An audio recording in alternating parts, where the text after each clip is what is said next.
Selamat berbakti, selamat berkumpul bersama, dan juga selamat belajar bersama ya pada pagi hari ini. Jadi pada pagi hari ini kita akan belajar tentang pertumbuhan di dalam Tuhan, dan pertumbuhan kita fokus pada pengambilan keputusan. Karena pengambilan keputusan ini merupakan kegiatan yang sering kita lakukan, baik suka atau tidak, baik untuk diri sendiri ataupun orang lain ya. Kadangkala keputusan kita ini bisa menyenangkan orang lain, tetapi juga bisa atau sering membuat orang lain tidak suka gitu ya. Contoh yang sepele yang kita putuskan adalah keputusan untuk menikmati makan siang, katakanlah gitu ya. Dalam satu keluarga kita ngambil keputusan. Nah, keputusan kita mungkin kita suka makan itu, tetapi anak-anak tidak suka. Suami atau istri kita tidak suka. Atau sebaliknya gitu ya. Nah, itu sesuatu yang menyenangkan tetapi tidak menyenangkan bagi orang lain gitu ya. Contohnya gitu, contoh yang sepele gitu ya. Atau pengambilan keputusan mengenai seragam komisi bapak-bapak gitu ya. Nah, itu kan melalui proses juga itu. Keputusan yang gampang-gampang sulit gitu ya. Barangkali ketuanya suka, sekretaris tidak suka, anggotanya tidak suka juga gitu ya. Itu satu contoh pengambilan keputusan gitu ya. Nah, kadangkala kita juga bisa salah mengambil keputusan. Kalau tadi tidak menyenangkan, tapi juga bisa salah mengambil keputusan. Dan kita tidak mendapatkan hasil yang tidak sesuai, ya, tidak mendapatkan hasil yang sesuai yang kita harapkan.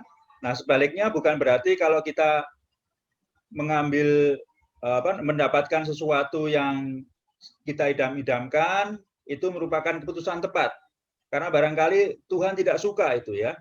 Nah, kembali lagi kepada firman Tuhan yang menyatakan bahwa pada hari mujur, kita menganggap demikian ya, kita bisa bergembira, silakan saja ya. Tetapi pada hari malam, tidak mujur, kita juga harus bersuka cita, seperti yang tertulis dalam Pengkhotbah 7 ayat 14 itu ya. Demikian juga dalam Yakobus 4 ayat 13 sampai dengan 17 tertulis bahwa dalam perencanaan kegiatan kita harus senantiasa menyerahkannya kepada Tuhan. Nah, sebelum kita mulai kegiatan kita pada pagi hari ini, kita akan bersama-sama membuka dalam doa. Untuk membuka kegiatan kita, kita minta kesediaan Ibu Yasinta ya, Ibu Sinta untuk membuka dalam doa. Silakan Ibu. Baik, mari kita berdoa. Maha besar Tuhan Allah Bapa kami, Allah yang kami sembah dalam nama Tuhan Yesus Kristus. Sungguh pagi hari ini dengan rasa syukur karena kami telah Engkau pertemukan dengan saudara-saudara kekasih di dalam Tuhan Yesus yang sama rindu untuk belajar, untuk lebih mengerti lagi akan firman Tuhan, akan kehendak Tuhan atas hidup kami. Kami mohon pimpinan Roh Kudus agar memampukan kami untuk mengerti hal-hal yang Tuhan mau sampaikan kepada kami. Tuhan memberkati Pak Theo yang akan menyampaikan pemaparan, supaya apa yang disampaikan oleh Pak Theo sungguh menjadi berkat buat kami semua. Terima kasih ya Bapak, kami serahkan persekutuan kami pada pagi hari ini di dalam penyertaan Tuhan. Di dalam nama Tuhan Yesus Kristus kami berdoa dan mengucap syukur. Haleluya, amin. Amin. Terima kasih Bu Sinta. Silakan Pak Theo.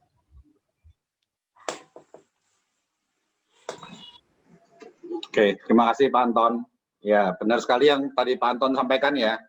Ngambil keputusan ini gampang-gampang susah ya. Belum tentu keputusan yang kita ambil ini benar, dan benar pun belum tentu menyenangkan semua orang gitu. Jadinya memang ada seninya juga nih mengambil keputusan, selain juga ada tekniknya gitu ya. Nah, kita mau belajar hari ini tentang bagaimana kita sebagai anak-anak Tuhan bisa bertumbuh melalui pengambilan keputusan. Ya, kita mulai dengan satu kasus gitu ya. Apakah kita akan pergi dan menghemat atau kita akan beli gitu.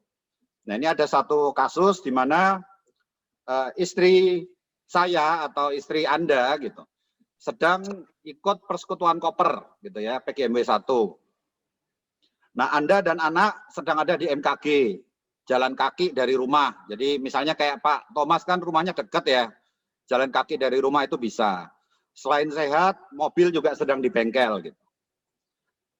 Nah, Anda berjanji menuruti anak mau mencoba resto yang baru aja dibuka gitu. Jadi anak ini bilang, Pak ada resto yang baru dibuka gitu. Kita coba yuk. Terus Anda janji, oke, kan Mami mau ikut persekutuan koper nih. Ya kita pergi deh ke situ gitu ya. Nah Anda punya voucher 150.000 untuk resto itu. Ternyata untuk outlet resto tersebut di MKG, voucher itu nggak berlaku gitu. Jadi sayangnya karena kita perginya ke MKG, di situ vouchernya nggak berlaku nih.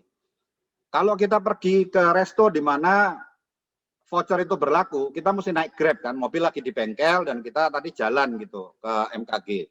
Kalau kita naik Grab, Grab-nya itu kira-kira 50.000 pergi ke resto itu pulang pergi gitu. Jadi kita kembali ke rumah itu 50.000 habisnya. Nah sedangkan karena masa COVID, Anda dan istri sedang berhemat nih. Budget untuk makan siang dengan anak di siang itu serta mau bawa pulang pesanan buat istri totalnya tuh 200.000 lah. Ya, intinya kita akan keluarin 200.000 dengan atau tanpa voucher nih. Nah, berarti kan kalau kita makan 200.000 budgetnya, voucher itu 150.000. Kalau kita naik Grab gitu ya, kita mesti bayar lagi 50.000. Berarti kan pengeluaran kita sebenarnya kepotong 100.000 ya dengan voucher ini. Karena vouchernya 150, tapi mesti bayar lagi Grab 50, jadi cuman dapat penghematan 100.000 gitu. Kita bisa menghemat 50% kalau kita pergi. Nah, kira-kira Bapak Ibu akan pergi atau makan di MKG coba? Ada yang mau jawab?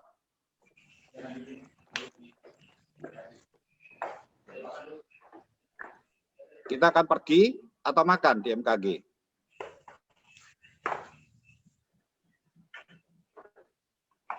Ayo, ada yang bisa bantu jawab? Vouchernya berlaku sampai kapan itu, Pak? Kenapa? Vouchernya berlaku. Ya anggaplah hari ini hari terakhir gitu. Oh, hari terakhir ya. Makan lah, Pak Tio. Kalau di dompet nggak ada uang ya terpaksa ke itu. Nah, kalau ada uang, intinya kan kita memang lagi mau berhemat aja nih gitu. Sayang juga ya itu tadi vouchernya. Ya. Jadi pergi nggak? Ya, Bu Hendra aja, nggak usah mikir ini benar atau salah, karena kan nggak ada benar salah nih. Kalau Bu Hendra yang punya voucher pergi nggak? Kalau saya model nekat Pak pergi. Tapi anak saya ada yang takut COVID jadi nggak pergi. Oh, loh kita ya sudah di mall kok. Iya kan kalau pergi naik Grab tuh tadi Pak. Ya, kan, ya. Berarti kan ada anak saya yang takut sama COVID, takut resikonya. Kita mungkin menghemat itu, tapi nanti resikonya kan lebih besar. Kalau kita... Jadi itu salah satu yang jadi pertimbangan ya. Ini kita terekspos dengan resiko yang lebih besar lagi atau enggak? Gitu. Ya, betul Pak. Nah kalau kebanyakan orang kira-kira gimana? Kalau tadi kan Bu Hendra tuh kemungkinan nekat tetap pergi gitu ya, lumayan hemat 100.000 ya, 50% ya. Nah kalau kebanyakan orang kira-kira gimana? Ya menurut Bu Hendra nih mesti. Karena tadi jawab Bu Hendra. Kira-kira yang lain gimana? Nanti kita cek. Yang lain pergi nggak? Oh ya. Gitu dong. Tadi baliknya juga pasti harus balik ke MKG nggak Pak? Baliknya ke rumah. Ya naik Grab ini bolak-balik langsung ke rumah lah. Ngapain ke MKG lagi kan? Kalau kebanyakan orang mungkin tetap pakai vouchernya itu Pak. Tetap pakai ya. Nah, kita cek sama yang ada di sini siapa ini? Sama Bu Bambang. Bu Bambang pergi atau enggak Bu Bambang? Kira-kira? Kayaknya karena ada. Pergi nggak Bu? Pergi Pak. Pergi. Oke. Kalau Ciknyo pergi nggak Ciknyo? Ciknyo wedi anak Ciknyo. Ada di MKG ya. Nggak tahu kalau makan nggak pernah bayar sih anak-anak. Podo yo. Ikuti kasusnya, ikuti Karena udah kasusnya. pensiun, nggak pegang duit ya, nggak tahu aku. Nah, tak tanya sampai yang biasanya bayar kalau makan ya, tanya sama Pak Anton deh. Pak Anton pergi nggak Pak? Kalau istri saya bilang nggak mau katanya, karena beberapa Kenapa? kenyataannya gitu, meskipun dapat voucher, kalau jaraknya jauh nggak mau pergi jauh. Gitu. Oh, buat dia pertimbangannya waktu ya, Ya, malas perginya gitu. Wong sugih kok. masa dewe ya sugi. Oke, pertanyaan kedua nih, pertanyaan kedua. Pergi dan menghemat atau beli di sini gitu. Ini Anda sedang butuh seperangkat laptop, ya butuh laptop. Baca di brosur laptop dengan spesifikasi yang kita butuh, yang kita mau tuh harganya 10 juta gitu ya. Ingat kita lagi hemat ya. Nah, di toko tertentu ada cashback 150.000. Ongkos Grab ke toko tersebut pulang pergi 50.000. Di MKG ada toko lain yang jual dengan harga normal nih. Jadi kalau di MKG harganya normal. Tapi kalau pergi ke toko lain, di situ dapat cashback 150.000 gitu. Jadi kan harga laptop 10 juta, cashback 150.000, Grabnya 50.000. Berarti kita save 1%, save-nya 100.000 kan. 100.000 dibandingin 10 juta kan 1%. Nah ini pergi atau beli di MKG? Beli di MKG. Oh, kalau Ciana beli di MKG. Pertimbangannya apa, Ciana? Selain waktu, kita juga bisa lihat langsung. Selisihnya hanya 1%. Kalau kita pergi ke toko ini juga bisa lihat langsung. Jadi dapat save-nya cuma 1% lah ya. Gara-gara itu nggak tertarik gitu cashback-nya ya. cuma 1%, nggak berarti. Oke. Kalau Pak Edi, pergi nggak Pak Edi? Saya pergi ikut Buana, Pak. Yang bayar Buana, saya dapat.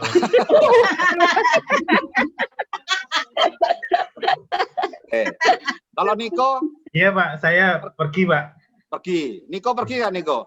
Pergi, Pak. Harga mahasiswa meskipun cuma 1% tetap dikejar kok, Pak.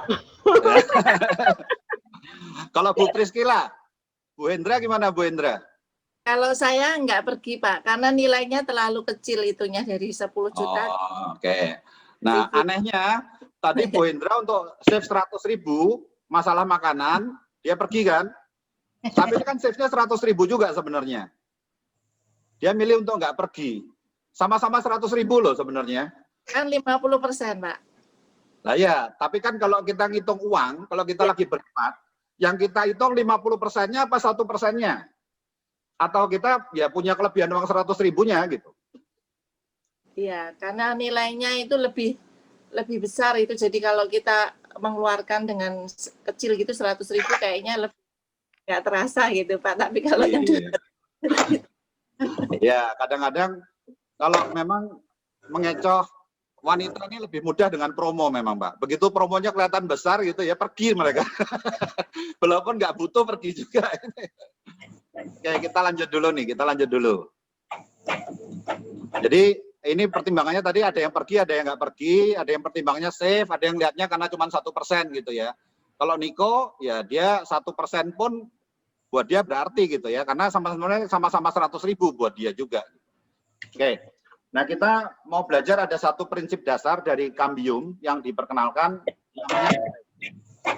Prinsip ini sifatnya kerangka ya. Kalau Cambium kasih itu biasanya ada kerangkanya kan. Guide ini supaya kita ingat aja ngambil keputusan itu gimana sih gitu. Kalau dari versinya Cambium, pertama kali sebelum kita ngambil keputusan mesti go. Go ini artinya datang pada Tuhan. Kemudian U-nya understand. Kita mesti pahami firman Tuhan dulu gitu. Jadi kita udah datang pada Tuhan, pahami firman-Nya, baru kita investigate. Kita selidiki pilihan-pilihan apa yang ada sama kita. Kalau perlu ya kita diskusi, minta nasihat orang lain, baru terakhir ekspres. Kita mengungkapkan kebebasan kita memilih, karena Tuhan juga memberikan kita kebebasan untuk melakukan pilihan-pilihan kita gitu ya. Nah ini kerangkanya guide, tolong diingat-ingat gitu. Jadi go, understand, investigate, discuss, sama express gitu ya. Karena kerangka ini akan terus dipakai sepanjang diskusi kita hari ini. Nah, yang pertama dalam kerangka guide ini ada satu ayat yang Kambium ini menawarkan untuk kita ingat-ingat gitu ya, dari Amsal 3 ayat 5 sampai 6. Bisa tolong Ibu Wati untuk baca, Ibu Wati, Amsal 3 ayat 5 sampai 6, ada di layar ini. Amsal 3 ayat 5 sampai 6. Percayalah kepada Tuhan dengan segenap hatimu dan janganlah bersandar kepada pengertianmu sendiri. Akuilah Dia dalam segala lakumu, maka Ia akan meluruskan jalanmu. Ya, terima kasih Ibu Wati. Jadi Kambium ini mengingatkan dalam sepenggal ayat ini sebenarnya ada 3 poin gitu ya. Yang pertama, percaya kepada Tuhan dengan segenap hati. Yang kedua, kita itu jangan bersandar pada pengertian sendiri. Maka yang ketiga, dampaknya ya Tuhan akan meluruskan jalan kita gitu ya. Ini yang dikatakan go itu artinya itu. Jadi ada 3 bagian ini. Yang percaya kepada Tuhan dengan segenap hati itu artinya kita mengarahkan diri pada kemuliaan Tuhan. Apapun yang kita lakukan, kita percaya ini nih untuk kemuliaan Tuhan gitu. Jadinya kita harus datang dulu kepada Tuhan. Yang kedua, karena manusia itu bisa salah, nah jangan kita bersandar pada pengertian sendiri. Kita sebagai anak Tuhan, apapun yang kita lakukan, ya kita mesti memastikan bahwa kita itu melakukan kehendak-Nya. Jadi kita menyerahkan diri pada kehendak Tuhan. Yang ketiga, bagaimana Tuhan itu meluruskan jalan kita ya dengan hikmat dari pimpinan Roh Kudus gitu ya. Jadi di Amsal 3 ayat 5 sampai 6 tadi, 3 komponen ini yang akan menjadi dasar kita mengambil keputusan. Setiap kali kita mengambil keputusan, baik keputusan sehari-hari, nanti kita belajar ada banyak jenis keputusan. Kita mesti ingat yang pertama kali kita lakukan sebagai dasar secara alamiah, sebagai anak Tuhan, ya kita harus datang pada Tuhan dulu. Yang pertama harus G ya, go. Kita harus mengarahkan diri untuk kemuliaan Tuhan, menyerahkan diri pada kehendak Tuhan dan minta pimpinan dari Roh Kudus. Nah, go ini juga terkait dengan mengarahkan diri pada kemuliaan Tuhan. Gitu. Ada ayatnya yang akan membantu kita untuk ingat gitu ya, dari 1 Korintus 10 ayat 31. Ibu Sinta bisa tolong dibaca, Bu Sinta.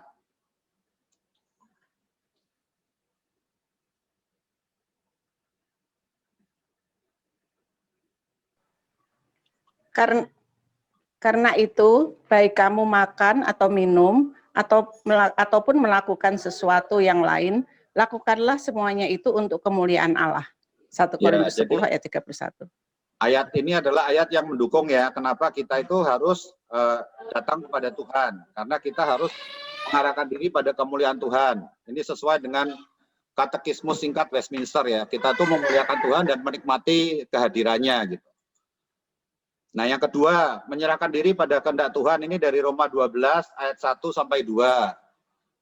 Bisa tolong yang lain untuk baca. Pak Tio. Ya, silakan Mas Haji. Tetapi apabila yang mana ya? Roma ya? Yang ini, Roma 12 ayat 1 sampai 2. Oke, Roma 12 ayat 1 sampai 2. Karena itu saudara-saudara, demi kemurahan Allah, aku menasihatkan kamu supaya kamu mempersembahkan tubuhmu sebagai persembahan yang hidup, yang kudus, dan yang berkenan kepada Allah. Itu adalah ibadahmu yang sejati. Janganlah kamu menjadi serupa dengan dunia ini, tapi berubahlah oleh pembaharuan budimu, sehingga kamu dapat membedakan manakah kehendak Allah, apa yang baik, yang berkenan kepada Allah, dan yang sempurna. Ya, sebagai anak Tuhan, saat kita mengambil keputusan, ya kita harus menyerahkan diri pada kehendak Tuhan. Kita harus bisa membedakan apa yang kita lakukan ini kira-kira sesuai nggak dengan kehendak Tuhan gitu ya, atau ini sesuatu yang Tuhan itu nggak berkenan gitu ya, maka kita harus datang pada Tuhan, itu sebagai langkah yang pertama. Lalu yang ketiga, meminta hikmat pada pimpinan Roh Kudus, ini dari Yakobus 1 ayat 5. Bisa minta tolong Pak Indah untuk baca, Pak Indah, Yakobus 1 ayat 5. Tetapi apabila di antara kamu ada yang kekurangan hikmat, hendaklah ia memintakannya kepada Allah, yang memberikan kepada semua orang dengan murah hati dan dengan tidak membangkit-bangkit, maka hal itu akan diberikan kepadanya. Ya, jadi kita itu sudah diberikan penuntun ya, pembimbing gitu, yaitu Roh Kudus, dan dia yang akan membantu kepada kita untuk memberikan hikmat kalau misal kita memang datang kepada Tuhan gitu dalam mengambil keputusan kita. Jadi ingat, kita sebagai anak Tuhan, langkah pertama kalau kita mau ngambil keputusan, go gitu ya. Yang kedua, nih, understanding. Ini kita diajak untuk melihat dari 2 Timotius 3 ayat 16 sampai 17. Bisa salah satu untuk membacakan ini? Ibu Rita, bisa minta tolong Bu Rita? 2 Timotius 3 ayat 16 sampai 17. Segala tulisan yang diilhamkan Allah memang bermanfaat untuk mengajar, untuk menyatakan kesalahan, untuk memperbaiki kelakuan, dan untuk mendidik orang dalam kebenaran. Dengan demikian, tiap-tiap manusia kepunyaan Allah diperlengkapi untuk setiap perbuatan baik. Ya, jadi Kambium ini mengingatkan kita, pada saat kita mau ngambil keputusan, kalau kita sudah datang kepada Tuhan pertama kali, kita juga harus ya membiasakan membaca firman-Nya ya, karena firman-Nya ini yang akan membantu kita, karena akan memberikan pengajaran, menyatakan kesalahan, memperbaiki kelakuan, dan kita akan dididik dalam kebenaran. Jadi kalau kita paham firman Tuhan, kita memahaminya gitu, kita membacanya, ya kita bersyukur ada Gema yang membantu kita untuk disiplin ya, rutin membaca, berarti kita dibekali. Sehingga kita itu secara alamiah akan punya kecenderungan kalau mau menghadapi sesuatu, mengambil keputusan, ya kita itu sudah tahu mana yang baik, mana yang nggak baik gitu ya. Mana yang sesuai dengan kehendak Allah, mana yang enggak. Jadi dua kerangka yang pertama ini mengingatkan kita supaya kita itu menunjukkan bedanya kita dengan ya orang yang di luar dari anak Allah gitu ya. Kalau kita anak Allah ya kita harus datang pada Tuhan dulu dan memahami firman-Nya. Gitu. Kita juga belajar dari Howard Hendricks gitu. Memahami firman Tuhan itu dia mengatakan kita mesti percaya kepada Tuhan. Kehendak Tuhan akan kita temukan dalam firman-Nya. Jadi kalau kita rajin membaca ya kita akan semakin tahu yang Tuhan kehendaki itu yang mana gitu. Semakin kita bertumbuh, kita akan semakin berpikir secara naluri dan kebiasaan berdasarkan perspektif ilahi. Jadi kita ingin kecenderungan kita dalam mengambil keputusan itu, walaupun kita enggak, kalau kayak tadi kita ada di MKG gitu ya, kita mau pergi atau enggak ya, terus kita buka Alkitab dulu, enggak begitu sih. Tapi karena kita sudah selalu datang pada Tuhan setiap hari gitu, kemudian kita tuh paham firman-Nya, akan tumbuh naluri dan kebiasaan-kebiasaan sehingga perspektif kita ya perspektif ilahi itu gitu. Jadi kita sudah menyelidiki firman Tuhan, kita tahu punya sense ya, mana yang kehendak Tuhan, mana yang enggak dalam setiap keputusan kita. Jadi keputusan kita didasari oleh firman Tuhan juga gitu. Nah, ini kita sampai ke kerangka yang ketiga yaitu investigate. Kita mesti selidiki pilihan yang ada. Kita mau baca dari 1 Korintus 2 ayat 10 dulu nih. Yang bisa bantu Pak Thomas, bisa bantu Pak Thomas 1 Korintus 2 ayat 10. Baik Pak, saya akan bacakan 1 Korintus 2 ayat 10. Karena kepada kita Allah telah menyatakannya oleh Roh. Bab Roh menyelidiki segala sesuatu, bahkan hal-hal yang tersembunyi di dalam diri Allah. Ya, jadi pembimbing yang sudah diberikan kepada kita itu akan membantu kita supaya kita punya hikmat dari Allah gitu ya. Kita bisa menyelidiki dengan berbekal dari Roh Kudus yang akan menuntun kita gitu. Sehingga ya Allah itu akan membukakan mana yang benar-benar menjadi pilihan yang bijak gitu ya dalam kita mengambil keputusan saat kita menyelidiki pilihan-pilihan kita. Nah, sekarang kita akan masuk ke dalam konteks yang lebih praktikal kali ya. Kalau tadi kan bekal dari firman Tuhannya gitu. Kalau kita ngambil suatu keputusan, itu biasanya didasari dengan pemahaman bahwa yang kita ambil ini tujuannya untuk apa gitu. Kalau saya ngambil A, konsekuensinya apa, ngambil B itu konsekuensinya apa. Nah, biasanya kita mengambil keputusan itu untuk memastikan kalau kita punya masalah itu nanti setelah kita ngambil keputusan akan selesai gitu ya. Nah, kita mau tahu yang namanya masalah itu apa dulu gitu. Nah, ini ada satu definisi tentang suatu masalah. Masalah itu adalah kesenjangan, jadi ada jarak gitu ya, ada gap antara yang kita harapkan dengan kondisi kita saat ini. Nah, kesenjangan ini adalah kesenjangan yang mengganggu atau tidak kita kehendaki. Jadi kalau misalnya ada gap, kita berharap A, ternyata kondisi kita tuh masih di B gitu. Tapi kita nggak terganggu dengan kondisi itu, nah itu sebenarnya bukan masalah gitu. Ya, jadi kita bisa mutusin untuk biarin aja gitu. Tapi kalau kita mau menyikapi, kita mau melakukan problem solving, kita mau melakukan pemecahan masalah gitu ya. Berarti kita mesti tahu dulu ini sesuatu yang mengganggu atau enggak. Kita kehendaki atau enggak. Apa yang kita harapkan dengan kondisi sekarang ini buat saya udah oke atau memang harus kita beresin gitu. Contohnya, kita diskusi nih, kalau seseorang itu menemukan hasil tes kehamilannya positif, ini masalah atau enggak masalah?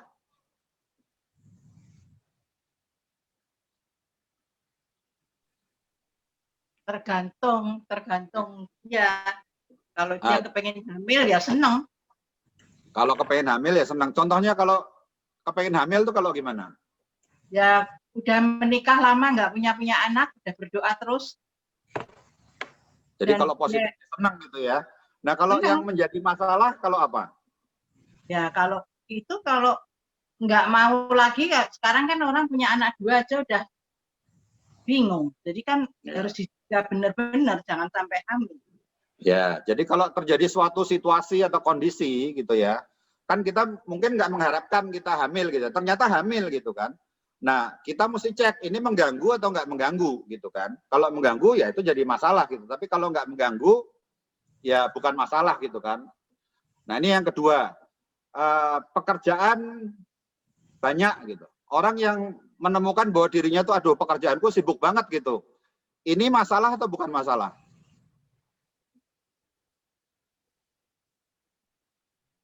Gimana Lucy? Tergantung Theo. Tergantung. Iya. Aku Gimana? Pekerjaannya banyak, tapi kalau aku suka, aku mau mengerjakannya. Dan aku kepengennya bisa menyenangkan orang lain, itu buat aku malah aku senang, aku bisa membantu. Ya. Nah, hari gini juga kalau kita punya pekerjaan aja bersyukur ya, apalagi ternyata pekerjaannya banyak gitu ya, mestinya malah bersukacita gitu kan. Iya. Ya.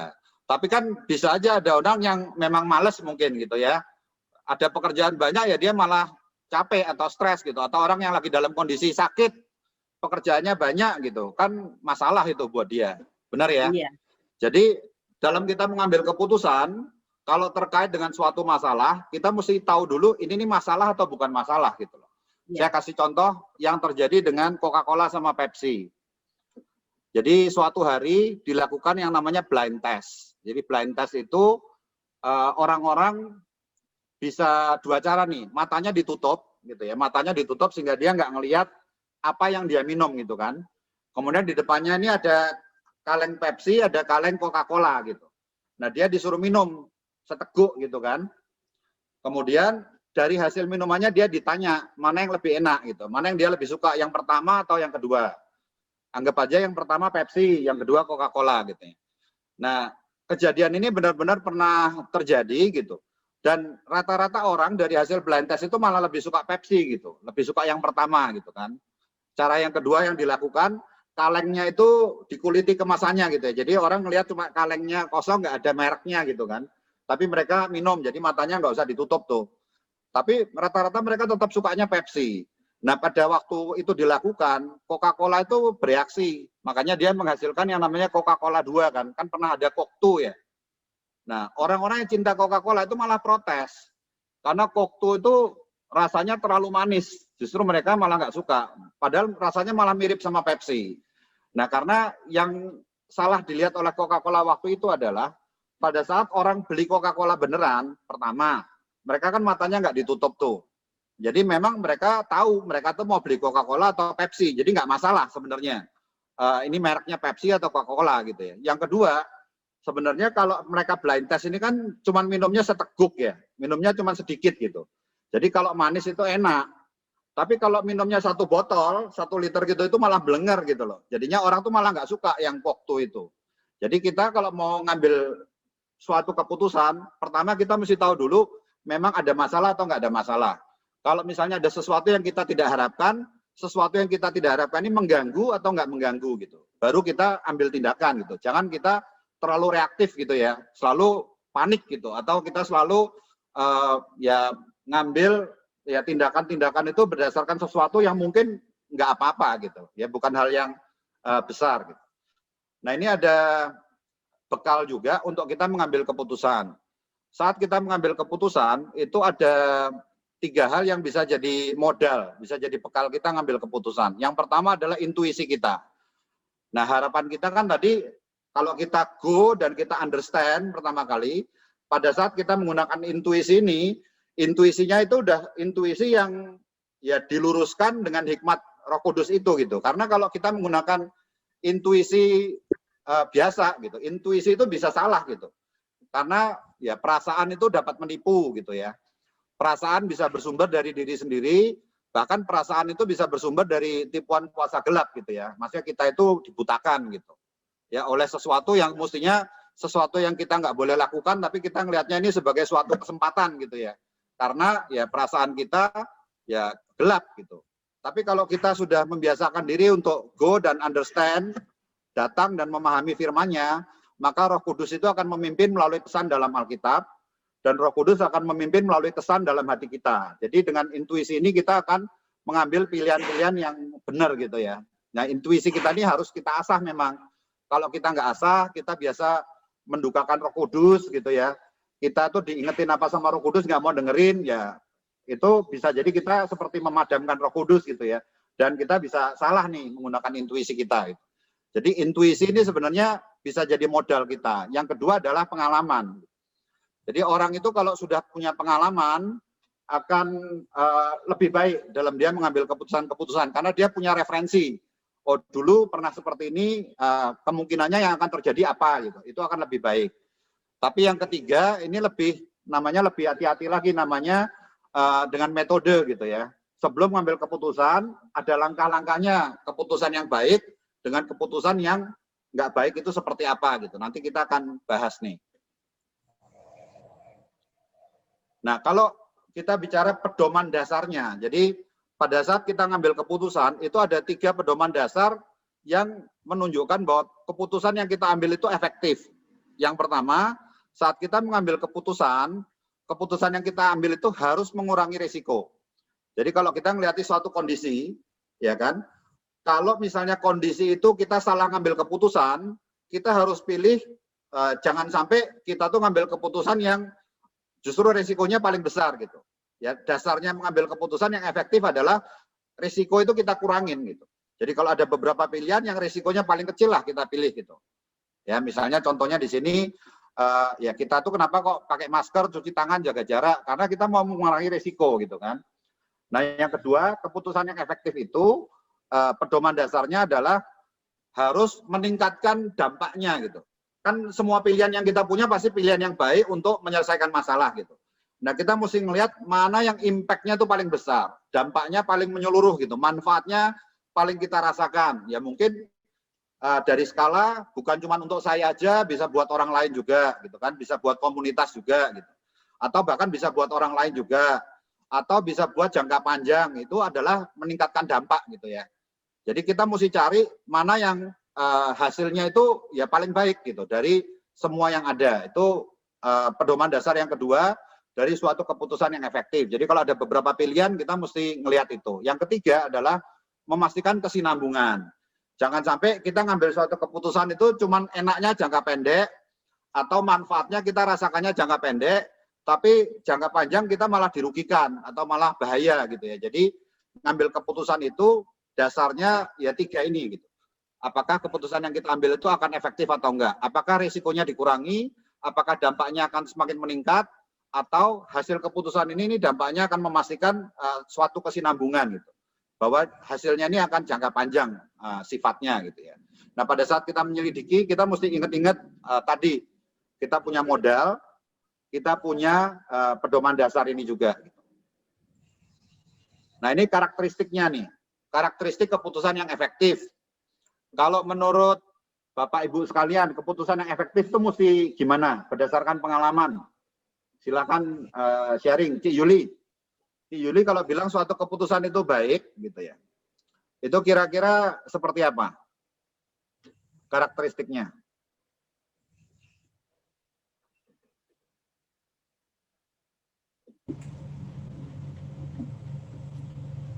Ya, kalau keputusan yang efektif ya tidak merugikan dua belah pihak, yang bisa dipikirkan secara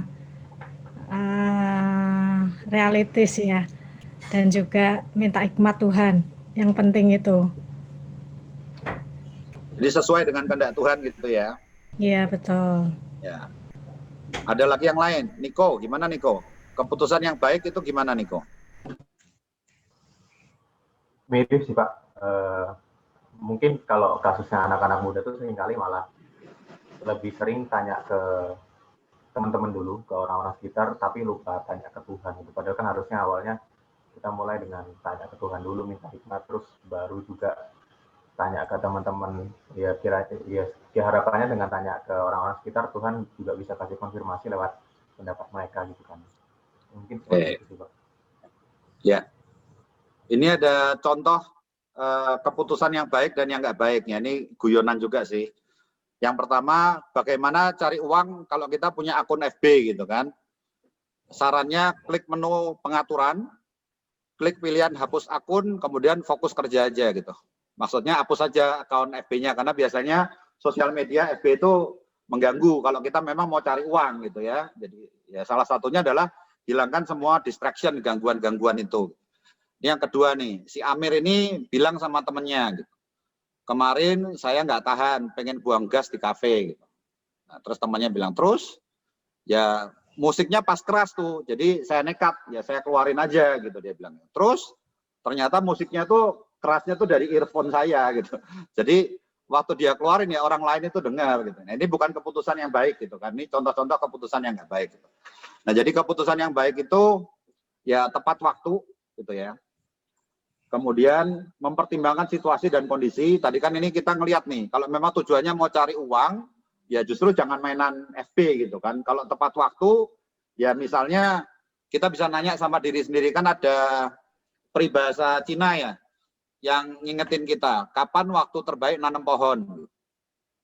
Jawabannya apa? Kapan waktu terbaik nanam pohon? Gimana Niko? Musim tanam. Sore hari. Ya. Kalau kita mau tahu manfaatnya, ya kan nanam pohon itu paling baik 10 tahun yang lalu gitu. Jadi sekarang kita udah dapat manfaatnya gitu kan. Nah tapi kan 10 tahun yang lalu udah lewat. Keputusan itu udah lewat, peluang itu udah kita nggak punya gitu. Yang kita punya kan sekarang, ya berarti ya kita tanam sekarang gitu. Itu yang dimaksud sama peribahasa itu gitu. Jadinya kalau peluang itu udah lewat, jangan terus kita nggak belajar gitu kan. Kalau ada kesalahan yang kita ambil, ya kita belajar, kita perbaiki gitu kan. Jadi kalau kita ngeliat keputusan yang udah lewat, kita tahu seharusnya dulu tuh kita begitu, ya sekarang jangan sampai nggak kita lakukan juga gitu ya. Jadi kita mesti tepat waktu mempertimbangkan situasi dan kondisi, mempertimbangkan sudut pandang orang lain. Tadi Niko bilang kita mesti tanya tuh sama teman-teman anak muda sekarang gitu ya. Tapi ya tadi kita juga mestinya ingat, selain tanya sama orang lain, ya kita datang sama Tuhan dulu. Itu mesti udah jadi di langkah yang awal tadi gitu ya. Waktu kita go, waktu kita understand, itu adalah alamiahnya kita gitu ya. Selalu datang dan memahami firman Tuhan dulu. Setelah itu dilakukan, ya jangan kepedean. Ya kita juga cek sama orang lain. Kemudian selalu pertimbangkan konsekuensinya. Karena kan tadi prinsipnya kita harus meminimalkan resiko, memperbesar manfaatnya gitu ya. Memastikan ini berkesinambungan gitu. Jadi ini semua mesti kita pikirin. Ya, ini adalah modal, karakteristik, juga pertimbangan kalau kita ngambil keputusan. Gitu. Nah ini ada jenis-jenis keputusan Bapak Ibu, gitu ya. Yang pertama adalah keputusan habitual. Ini keputusan sehari-hari. Contoh kita yang di awal tadi, kita mau pergi pakai voucher atau enggak, makan di sini atau enggak, beli laptop mau pergi atau makan di sini, itu adalah keputusan sehari-hari. Keputusan ini biasanya kita lakukan secara autopilot, ya di bawah sadar. Karena ya kalau kita sebagai anak Tuhan kan memang kita udah selalu ke gereja. Kita setiap hari baca firman Tuhan. Tadi berarti kita tuh sudah punya perspektif ilahi tadi kan. Sehingga keputusan kita itu kalau kita ngambil autopilot juga aman gitu. Tapi jangan salah, kalau selama ini kita diingetin, ya tadi kita memadamkan Roh Kudus, kita tuh nggak mau dengerin, dikasih nasihat A, kita tahu ada yang ganjel, suara hati bilang jangan, kita tetap lakukan gitu ya. Itu lama-lama autopilot kita juga bisa melenceng, bisa yang keluar yang tadi tuh, intuisi yang salah gitu kan. Karena keputusan yang intuitif tadi biasanya memang cocoknya untuk keputusan sehari-hari. Nah kadang-kadang kalau kita ngambil keputusan sehari-hari, kita itu juga terpancing oleh hal-hal yang karena kita autopilot ya, ada orang kan punya kecenderungan, punya sifat-sifat tertentu gitu ya. Biasanya kita itu bisa dengan mudah disetel sama orang gitu. Kita bisa dimanfaatkan kalau kita cuma menggunakan naluri aja gitu. Ini ada satu contoh, saya akan putarkan satu video, silakan diamati gitu, belajar apa gitu dari video itu ya.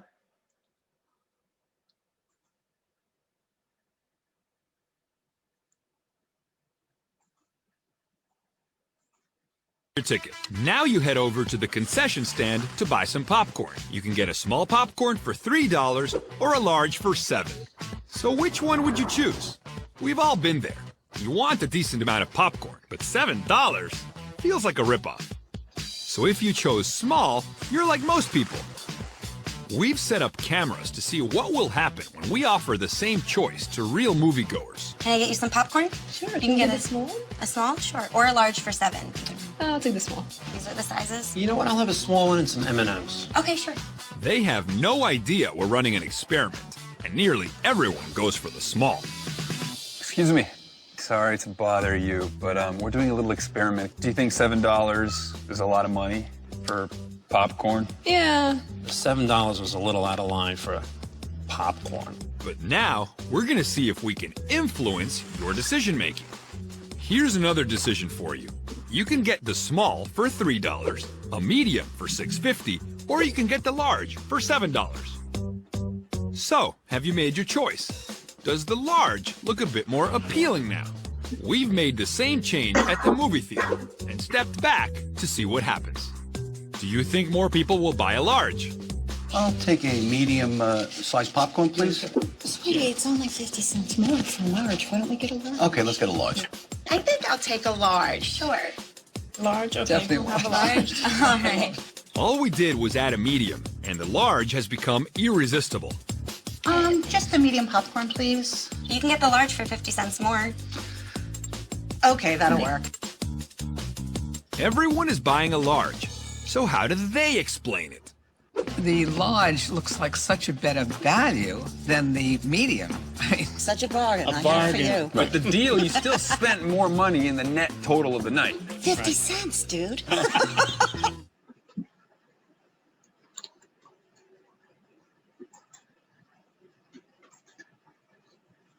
Ya, gimana teman-teman? Belajar apa dari barusan ini?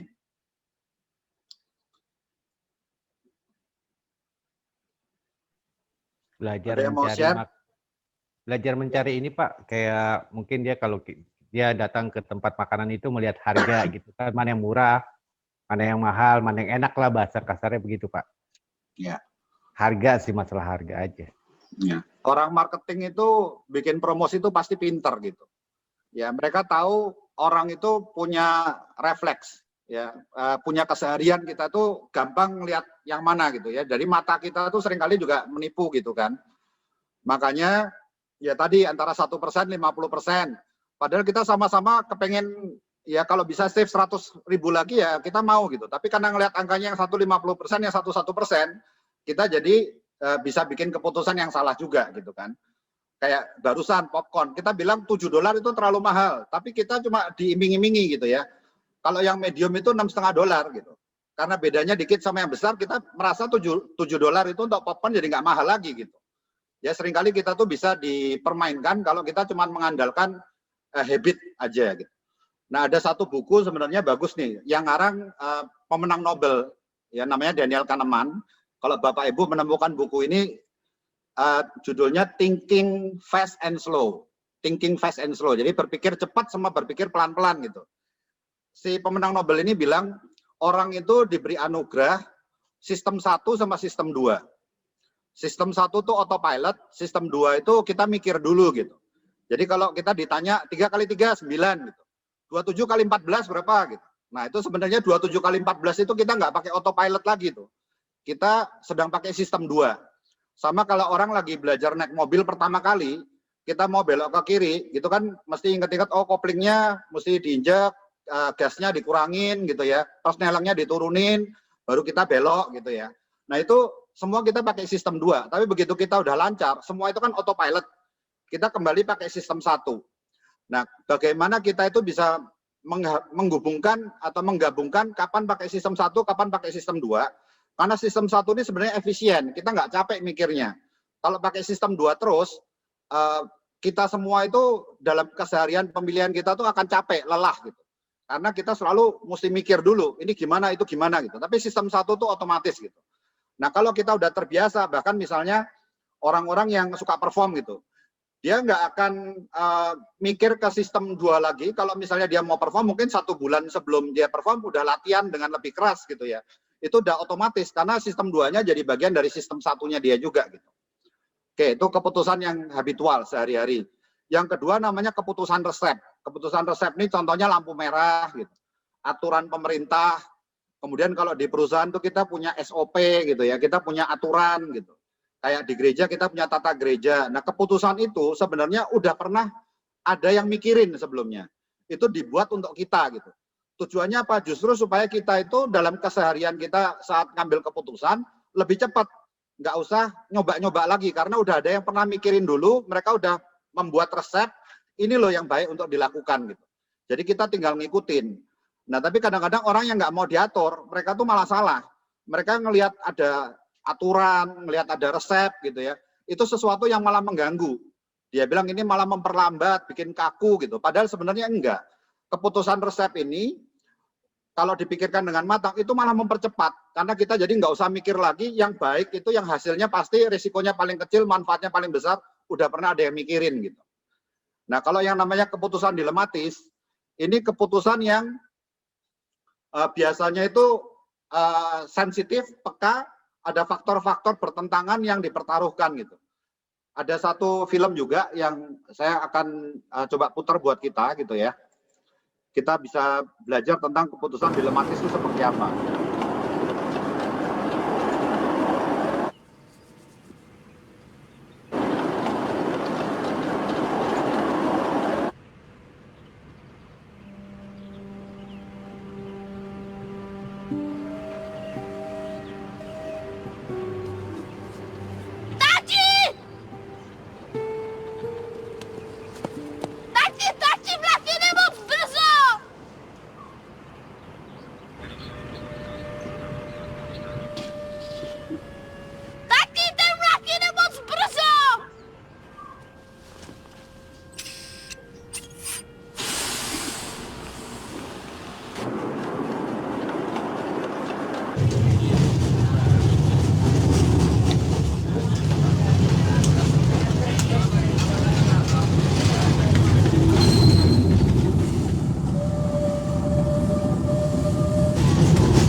Laju, laju,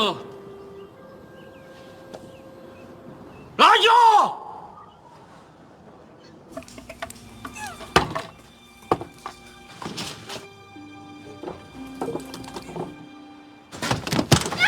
Laju!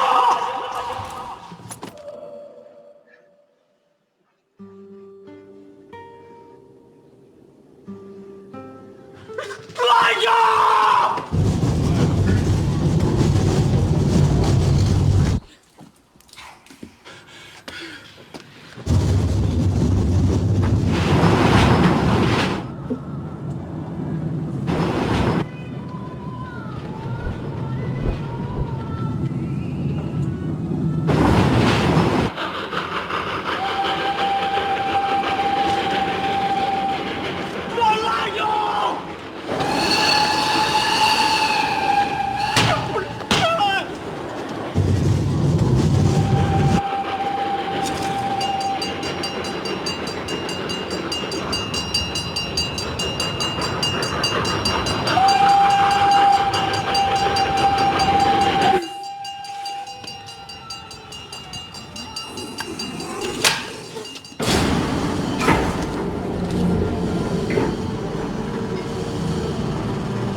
Ya, film ini sebenarnya satu film penginjilan ya, untuk menunjukkan karya keselamatan Tuhan Yesus ya, di mana Bapak itu akhirnya memilih mengorbankan anaknya ya untuk keselamatan umat manusia gitu ya. Film ini sebenarnya insight-nya itu gitu. Nah, kita gitu saat mengambil keputusan seringkali ya atau kadang-kadang lah kita harus mengambil keputusan yang sifatnya dilematis gitu ya. Kalau kita ngambil A itu ada keuntungan, ada kekurangannya, ngambil B juga ada keuntungan, ada kekurangannya gitu ya. Dan itu kadang-kadang tuh saling bertentangan, nggak jelas gitu. Mana pilihan yang lebih baik? Nggak semuanya tuh ada yang kalau yang satu semuanya menguntungkan gitu. Ya kan nggak selalu seperti itu gitu. Ini sebaiknya keputusan yang kita hindarin sih. Maksudnya kalau bisa dihindarin, teman-teman harus hindarin. Jangan sampai saat kita mengambil keputusan itu kita mengambil keputusan terlalu personal. Jadi kalau misalnya saya bicara di kemajelisan lah gitu ya, kita ada suatu keputusan yang kita mesti ambil. Ya kita harus bersikap rasional aja, objektif. Jangan sampai suatu keputusan itu buat kita sifatnya tuh jadi udah pribadi banget. Tinggal ini mesti begini atau enggak gitu. Karena kalau udah pribadi gitu, seringkali kita jadi jadi sensitif sama peka gitu. Dalam kita ngambil keputusan itu bukan didasarkan rasional lagi, tetapi didasarkan bisa karena like or dislike. Jadi siapa yang usul, atau siapa yang ngasih pendapat, atau ini menguntungkan saya atau enggak gitu. Itu biasanya kita jadi dilematis gitu. Tapi kita ngambil keputusan itu, kalau yang resep kan udah gampang tinggal diikutin. Kalau habitual ini kita pakai intuisi biasanya. Nah usahakan keputusan yang kita ambil itu keputusan yang logis gitu ya. Bahwa jangan sampai kita tuh cuma punya satu pilihan. Kalau kita cuma punya satu pilihan, itu sebenarnya kita nggak ngambil keputusan. Itu namanya kepepet gitu ya. Paling nggak keputusan itu kita bisa mutusin jalanin atau enggak. Iya atau enggak, beli atau enggak beli gitu ya. Ditunda atau enggak gitu. Atau ya ada pilihan yang lain. Kalau bisa ada 3 itu lebih bagus. Karena kalau ada 3, kita bisa mempertimbangkan kelebihan kekurangan dari masing-masing dan mana yang memang menggunakan prinsip-prinsip yang tadi itu yang terbaik gitu. Yang bisa kita ambil. Jadi usahakan kalau kita punya pertimbangan-pertimbangan yang penting itu ada 3 dan jangan sampai kita itu terlalu personal gitu sama keputusan yang diambil gitu ya. Kita berusaha untuk berpikirnya logis aja, rasional aja. Gitu. Nah keputusan itu kalau kita lihat dari skalanya, masalah yang kita hadapi itu ada yang sederhana, ada yang rumit, ada yang kompleks, ada yang chaotic gitu ya, karut-marut gitu. Nah, saya nggak akan masuk terlalu jauh untuk membedakan mungkin yang sederhana, rumit, kompleks, karut-marut itu cara penanganannya gimana, tapi contoh aja gitu. Kalau yang sederhana itu misalnya kita mau ada pelayan kebaktian gitu ya. Yang satu mestinya tugas dia berhalangan ya, tinggal kita cari gantinya, itu sederhana gitu. Kalau yang rumit itu misalnya ya kalau kita jadi petugas pelayan kebaktian, kadang-kadang keganggu sama internet sehingga suara kita nggak keluar. Akhirnya jadi kita secara logis kita mikir, oh ya mesti ada antisipasi resikonya, kita lakukan rekaman diri yang diusulin Pak Edi itu. Itu sebenarnya untuk mengatasi resiko itu. Supaya kalau misalnya ada suara jelek atau internet ada gangguan, hasil yang kita upload ke YouTube itu tetap bagus gitu. Kalau yang kompleks, ya setelah kita jalanin kan, karena biasanya ini kita bisa deteksi suatu masalah itu kompleks atau enggak, biasanya setelah kita ngambil suatu keputusan, ternyata ada yang kelewat faktor-faktornya. Itu biasanya karena keputusannya sebenarnya kompleks gitu. Jadi misalnya setelah kita putusin pakai Zoom, aduh ternyata nggak semua jemaat bisa join gitu ya. Karena nggak tahu caranya, atau nggak punya pulsanya, atau mereka ya nggak bisa kontrol gitu ya, signalnya ini bisa bagus atau jelek gitu. Nah ini keputusan yang kompleks. Kalau yang termasuk yang kompleks banget atau yang chaotic gitu, yang karut-marut ini, contohnya ya gimana kita bisa memastikan bahwa yang kita lakukan ini akan meningkatkan pertumbuhan jemaat secara kuantitas, secara kualitas. Nah itu kan faktornya banyak sekali yang saling terkait. Apa yang harus dilakukan? Nah biasanya untuk yang nomor 3 dan 4 ini yang paling baik, yang hal-hal yang abstrak ini kita diskusi sama orang lain. Jangan diputusin sendiri. Kalau yang terukur ini biasanya pakai metode sendirian juga masih bisa gitu. Ya tapi kalau yang 3, 4 pasti kita butuh orang lain untuk memutuskan sehingga hasilnya itu lebih baik. Nah, keputusan yang terukur yang masalah nomor 1 atau nomor 2 tadi, dengan modal yang kita punya, dengan kerangka yang kita tadi punya, biasanya tuh langkahnya seperti ini. Kita mesti kenali masalahnya dulu tadi. Ada masalah atau enggak. Sebenarnya gap antara yang kita harapkan, antara kondisi sini dengan yang ideal itu seberapa besar sih? Gitu. Apa yang menjadi penyebabnya itu juga kita mesti gali. Gitu.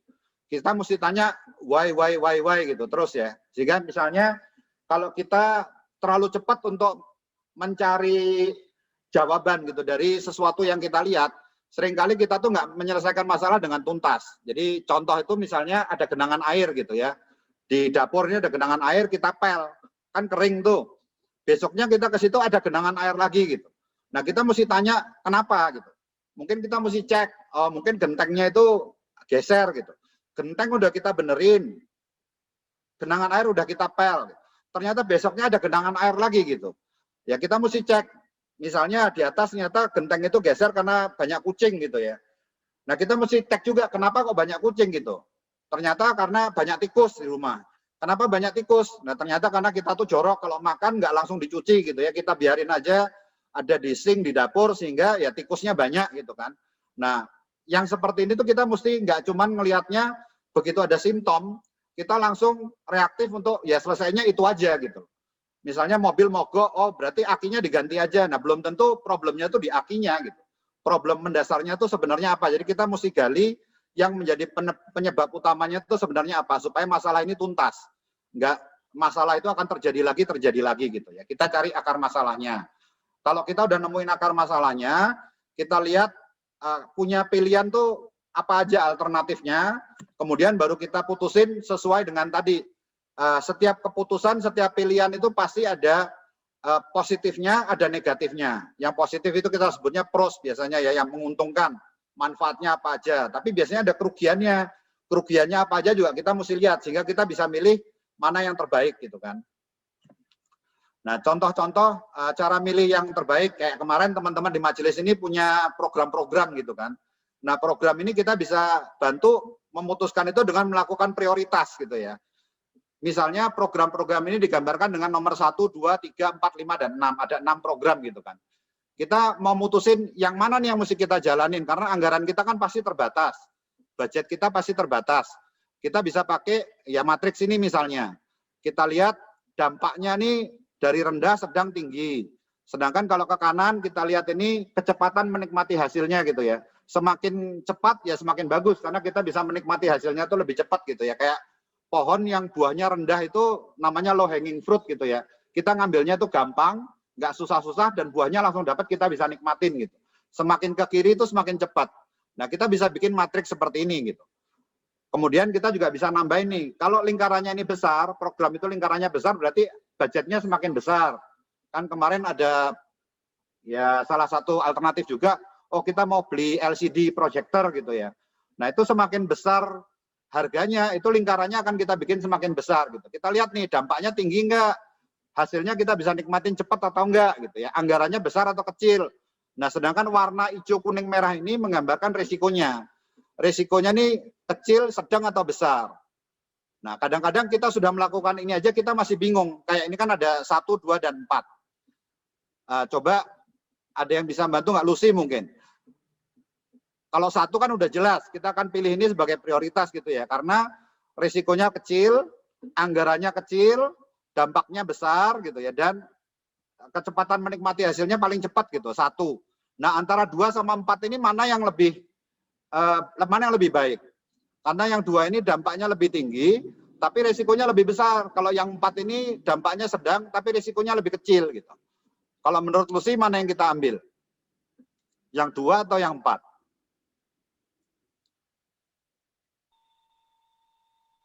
Dampak tadi yang warna apa? Kenapa?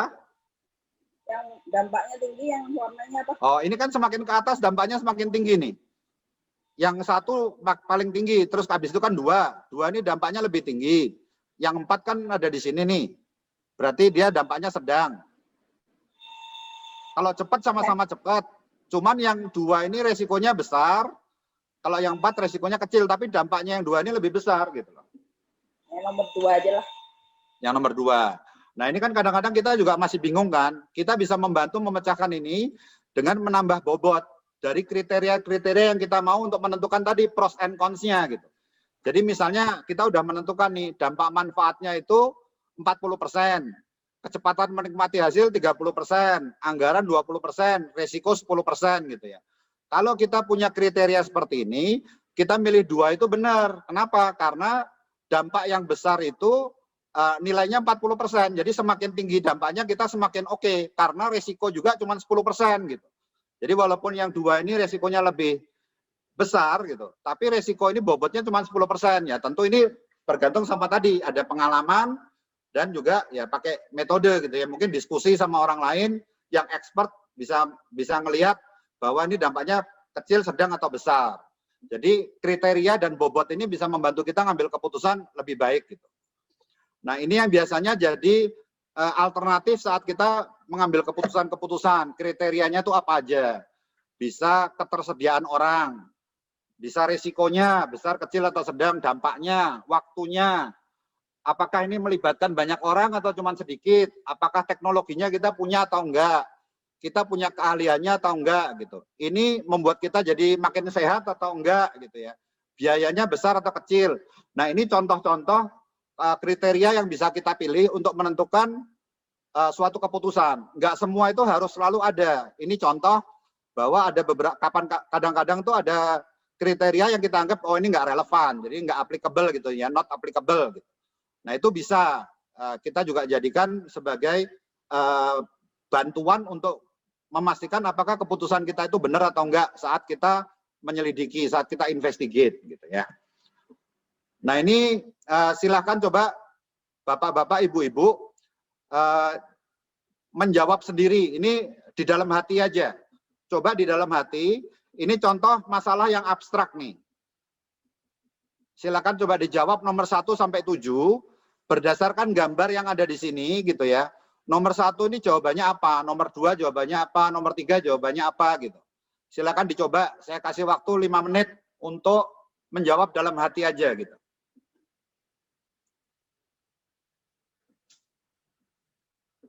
Silakan, gambarnya dilihat, pertanyaannya juga dilihat. Kalau mau gampang, lihat pertanyaannya, kemudian lihat jawabannya di gambar itu, kira-kira ada yang membantu menjawab enggak?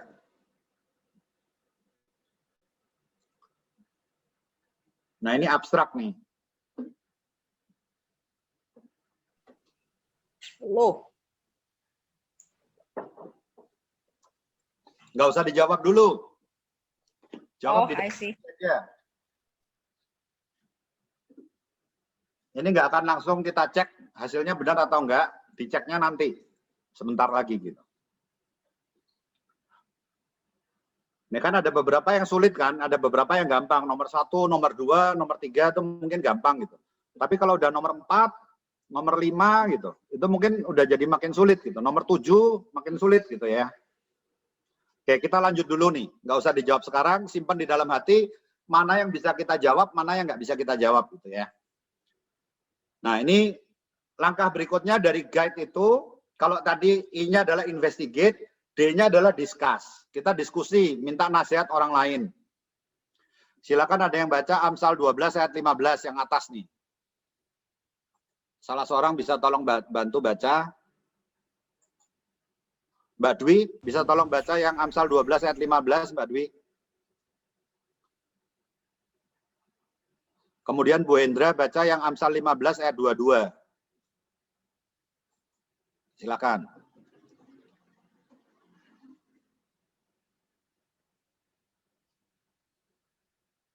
Kalau Mbak Dwi berhalangan, boleh digantiin yang lain.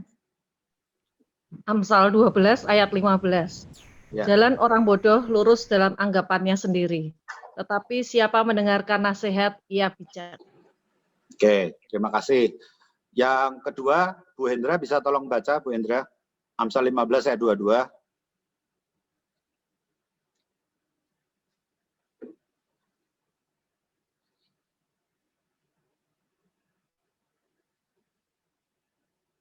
Oh ya, belum. Nah, Amsal 15 ayat 22, rancangan gagal kalau tidak ada pertimbangan, tetapi terlaksana kalau penasehat banyak. Ya, jadi Kambium ini mengingatkan kita ya, sebelum keputusan itu diambil, walaupun kita sudah melakukan langkah-langkah tadi gitu ya, kita sudah melakukan banyak pertimbangan, ya kita coba minta nasihat orang lain gitu. Ya, jangan kita pikir kita itu udah bijak, kita udah benar, ternyata masih keliru gitu ya. Kita cek sama orang lain. Dan kita juga butuh penasehat seringkali dalam mengambil keputusan gitu kan. Nah, pada saat kita minta nasihat orang lain, saat kita berdialog dengan orang lain, ini ada 3 mode dialog gitu ya. Hindari pendekatan idea autokrasi. Idea autokrasi itu jadi siapa yang punya otoritas gitu. Pokoknya idenya dia selalu benar gitu. Nah, ini mesti kita hindarin gitu. Jadi belum tentu ketua majelis itu juga selalu paling tahu atau paling benar gitu. Jadi jangan merasa I am right, tapi kita geser I-nya geser sedikit gitu. Jadi am I right? Benar nggak? Kasih kesempatan orang lain untuk memperkaya. Jangan pakai pendekatan idea autokrasi. Pokoknya bos selalu benar gitu, atau yang di atas selalu benar. Kita pakai pendekatan yang lebih baik. Idea demokrasi ini lebih baik, tapi juga belum tentu benar, karena masih setiap orang tuh merasa benar, yang sama-sama benar bikin kelompok gitu, akhirnya jadi voting aja gitu. Ya, ini namanya idea demokrasi gitu ya. Berarti kita demokrasi aja nih, yang suaranya terbaik pasti benar. Kalau kita lihat ya demo-demo protes-protes itu sampai MRT dibakar gitu ya. Karena ya merasa benar menurut pemikirannya sendiri gitu ya, belum tentu itu yang benar. Suara banyak itu belum tentu benar. Kalau kita ngikutin gitu, banyak orang dapat pekerjaan itu karena mereka nyogok, karena mereka nyuap. Nah, karena setiap orang melakukan itu, apakah kita juga ngikut gitu? Belum tentu suara terbanyak atau belum tentu yang jadi norma, jadi kebiasaan di luar itu sesuatu yang baik gitu. Jadi jangan pakai idea demokrasi juga. Jangan karena majelis ini ngambil keputusan karena yang A ini lebih banyak yang milih gitu. Karena itu juga belum tentu yang terbaik gitu. Ya, saya akan putar satu video lagi juga untuk bantu kita untuk melihat kenapa idea demokrasi itu juga bukan sesuatu yang ideal gitu ya.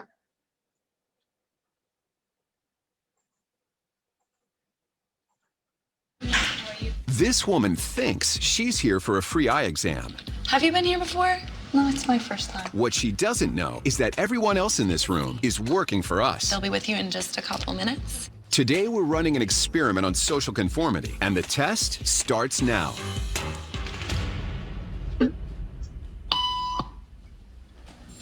Did you hear that? These people sure did.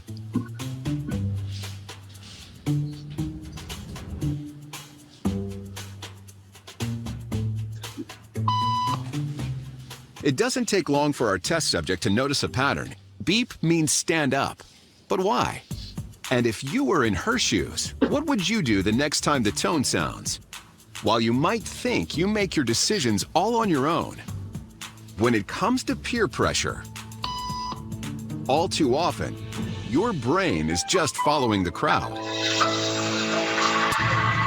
After just 3 beeps, and without knowing why she's doing it, this woman is now conforming perfectly to the group.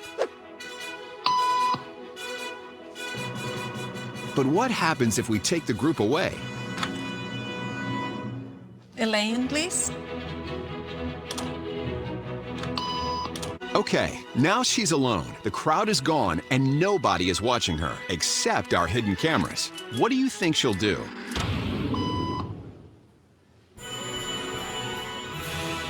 She's now conforming to the rules of the group without them even being there. Now, watch what happens when we introduce another outsider who doesn't know the rules. Why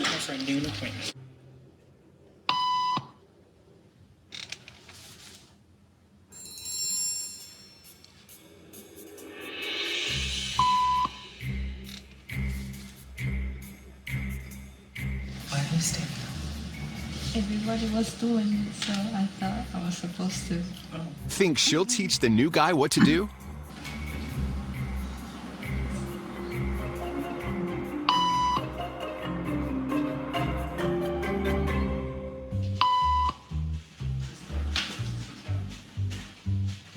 We kept the cameras rolling as more unsuspecting patients arrived.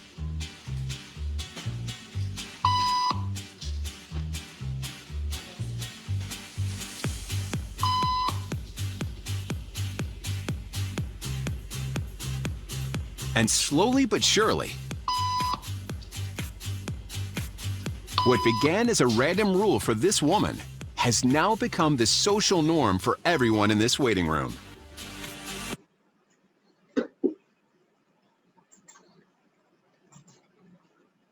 Ya, belajar apa kita dari klip barusan ini?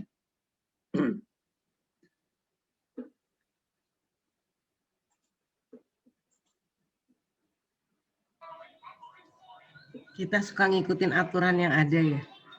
Nah, kita suka ngikutin ya apa yang dilakukan sama kebanyakan orang, kita tuh ngikut aja gitu kan, kebanyakan kan. Karena manusia itu makhluk sosial, manusia tuh suka yang namanya konformitas atau ngikut gitu kan. Nggak kepengen merasa dirinya tuh beda dari yang lain gitu. Jadi dia tuh nggak nyaman kalau yang lain begitu kok saya nggak gitu kan. Takutnya jadi aneh sendiri gitu.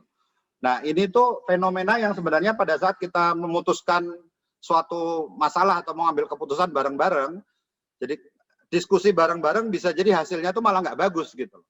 Kalau kita terjebak di dalam idea demokrasi, nanti kita akan belajar caranya gimana supaya kita ngambil keputusannya bisa lebih baik.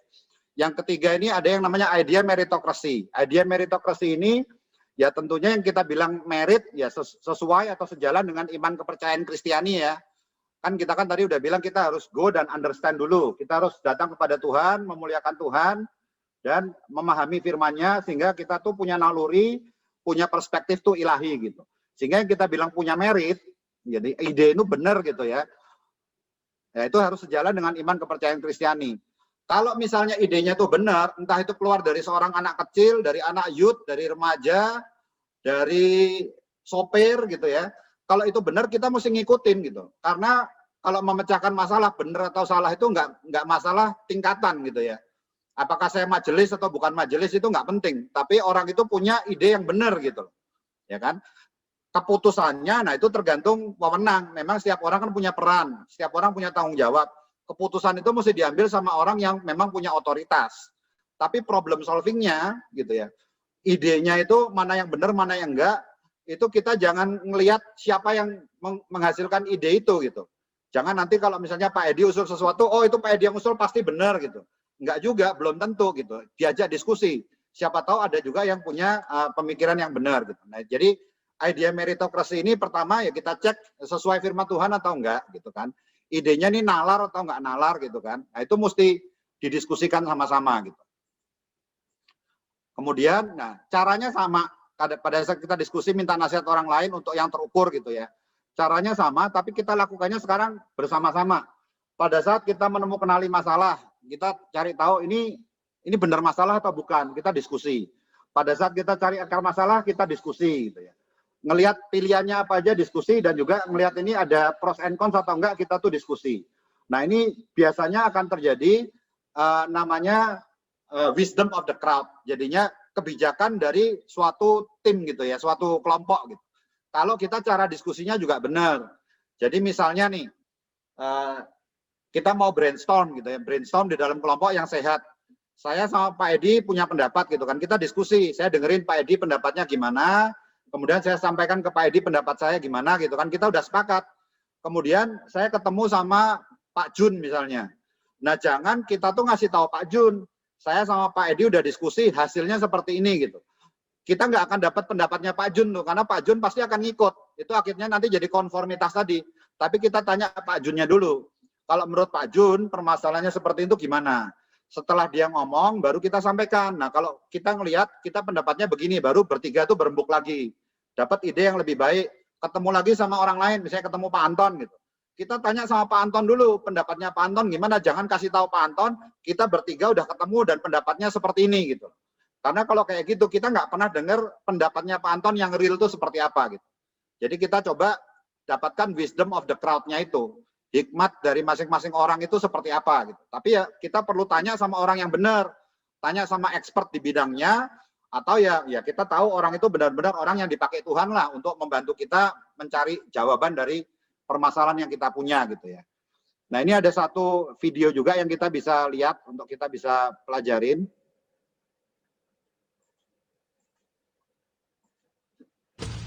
In front of me is a giant jar full of gumballs. Can you guess how many gumballs are in this jar? Take a good look. Go ahead. Take a wild guess. You got a number? Now remember that number. Now before I tell you how many gumballs are in this jar, we're gonna have some other people take a guess. 1,620. 337. 100. 1,088. 1,625. 600. Their guesses are all over the map. What do you think? How many gumballs are in this giant jar? 372. 305. 3,970. Do you think any of our 20 volunteers got it right? And how does your guess compare to theirs? All right, guys, thanks for your guesses. Sorry, but they're all wrong. But don't worry, because thanks to those wrong answers, it's now possible to guess the correct number of gunballs. Are you ready to find out how? Yeah. All right. You guys have any idea how we're going to do that? Meet Jason's secret weapon, Aiden. All right, Aiden. So you're going to guess how many gumballs are in this jar, huh? Yep, with this calculator. A calculator? You're probably wondering, how could a calculator possibly provide the solution to this gumball game? All right, Aiden, so tell me what you're doing now. It's simple. I am adding all the numbers up, then I'm going to divide them by 20. I got you. I'll let you concentrate. Aiden is calculating the crowd's average guess. Do you think there's any wisdom in what he's doing? And what is the average? 2,425.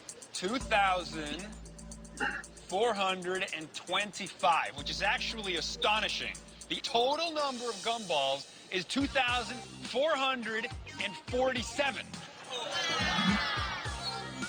22 gumballs off from his total. How crazy is that? This is your collective intelligence at work, people. The results are pretty shocking, and you may be wondering, how is the group's average guess so much better than any one individual guess? The wisdom of the crowd happens because there is the same amount of people that underestimate the number 100. as there are people that overestimate the number. 11,986. And these miscalculations cancel each other out.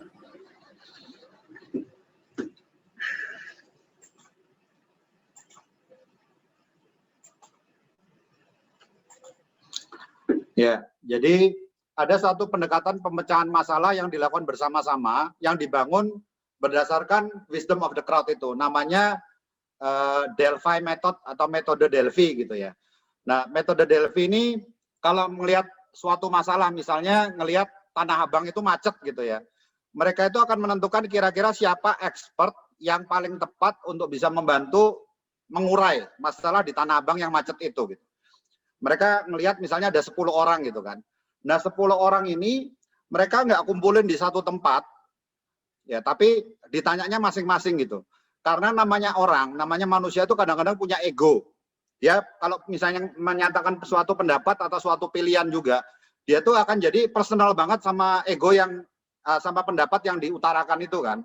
Apalagi kalau yang ngusulin berikutnya dia tuh karena alasan tertentu nggak suka atau nggak cocok sama orang itu gitu ya.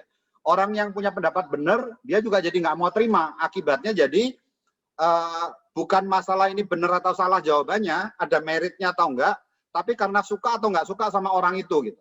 Akhirnya kita nggak dapat yang terbaik dari kelompok itu gitu. Nah jadinya metode Delphi ini yang dilakukan adalah orang itu ditanya secara anonim, kita nggak tahu jawaban ini kita dapat dari expert yang mana, tapi setelah jawaban dari expert ini semua kita kumpulin gitu ya. Itu kita akan sampaikan ke masing-masing nih. Setelah kita tanya ke 10 orang expert, gitu, nggak dikasih tahu namanya siapa, tetap anonim, rata-rata tuh jawabannya seperti ini loh, gitu.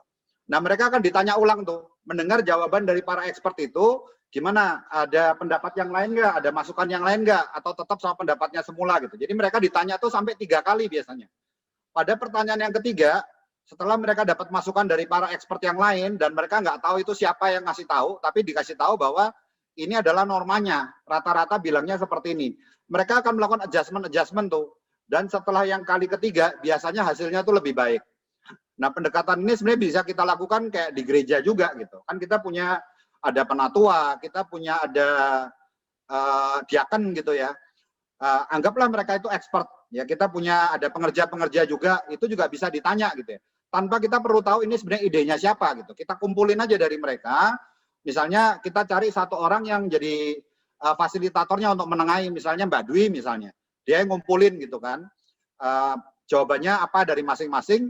Nah kemudian dikasih tahu yang kita dapat itu seperti ini loh jawabannya. Ada 3 orang bilang gini, 2 orang bilang ini, 1 orang bilang gini gitu kan. Rata-rata seperti ini. Ada masukan lagi nggak? Dites lagi tuh sampai 3 kali. Biasanya hasilnya itu akan lebih baik gitu. Nah itu kalau kita menggunakan metode Delphi, menggunakan wisdom of the crowd gitu ya. Nah jangan sampai kita terjebak jadi yang tadi idea demokrasi. Karena idea demokrasi itu ada fenomena namanya groupthink. Groupthink itu biasanya membuat orang justru kalau misalnya dapat dukungan dari orang lain, oh dia pendapatnya sama, kita tuh udah merasa udah pasti benar gitu. Karena setiap orang pendapatnya sama, kita jadi nggak memikirkan alternatif lain, kita merasa punya dukungan semu, ya. Tapi dampaknya juga orang yang punya pendapat yang berbeda, dia tuh jadi nggak berani ngomong, nggak pede gitu, karena setiap orang punya pendapatnya seperti itu gitu. Sehingga ya bisa juga menimbulkan dilema nih. Orang yang merasa sebenarnya aku ngelihatnya jawabannya lain, tapi kalau aku sampaikan nanti aku beda sama yang lain gitu. Ya jadinya akhirnya dia milih untuk nggak bersuara. Tapi kalau wisdom of the crowd ini pendekatannya bisa mempertimbangkan setiap masukan, kita bisa mengantisipasi risiko karena setiap orang mikir seperti apa yang kita perlu pikirin gitu ya. Kaya akan pengalaman dan perspektif dan membuat orang tuh akhirnya jadi punya rasa memiliki terhadap solusi bersama gitu. Karena ini sebenarnya diputusinya nggak sendirian tapi diputusinya bersama-sama. Jadi pada waktu kita discuss, minta nasihat orang lain, jangan terjebak ke fenomena groupthink tapi pakai pendekatan wisdom of the crowd ini gitu. Jangan karena kita voting, jangan karena kita sama-sama pendapatnya orang lain, kita anggap udah paling benar gitu. Cek dulu, am I right gitu. Jangan merasa I am right gitu ya. Nah kalau kita diskusikan nih, sekarang ayo kita diskusi. Kalau mikir sendiri-sendiri, mungkin nggak ada yang tadi bisa dapat semua jawabannya 7-7-nya benar. Atau ada yang merasa jawabannya benar 7-7-nya. Saya coba tanya Pak Indah mungkin. Pak Indah apakah 7-7-nya bisa jawab Pak Indah? Nggak semua bisa. Nggak semua bisa ya. Niko? Nggak semua bisa ya. Nah, kalau sekarang kita tes nih, yang kemah ini ada berapa orang sih? 10. 10 dari mana? Ada piket itu di pohon itu, piket Colin 7. Oke, ada yang punya jawaban lain? Ada sampai nomor 10. Ada yang punya jawaban lain? Berapa orang yang kemah ini? Bisa jadi 3. Tuh nomornya itu misalkan tanggal kan bisa juga ya. Oke, bisa jadi ini bukan jumlah orang tapi tanggal gitu ya. Oke, ada lagi yang punya pendapat lain? 4. Kenapa 4? Itu di piket 4. Kemudian ada 4 orang ya, tapi satu namanya ketutup gitu ya. Yang satu tersembunyi itu kan ada yang bawa apa namanya jaring-jaring kupu itu loh. Oh ini ya. Kemudian? Ya namanya ada Colin, Peter. Piringnya 4, sendoknya 4 gitu ya. Nah, jadi kemungkinan ini 4 orang gitu yang pergi ya. Kapan mereka tiba di pulau?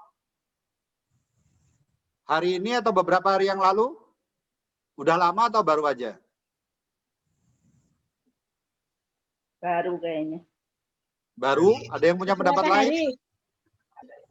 Udah beberapa hari, kenapa? Itu udah ada sarangnya itu loh. Ada sarang laba-laba ya. Ya. Kalau kita baru aja ya nggak akan ada sarang laba-laba gini gitu kan. Nah mereka ke pulaunya gimana caranya nih? Naik perahu. Kok bisa? Ada dayungnya. Ada dayungnya. Ada dayung ya. Dayung. Oke. Kemudian gambar ini menunjukkan pukul berapa nih? Sore.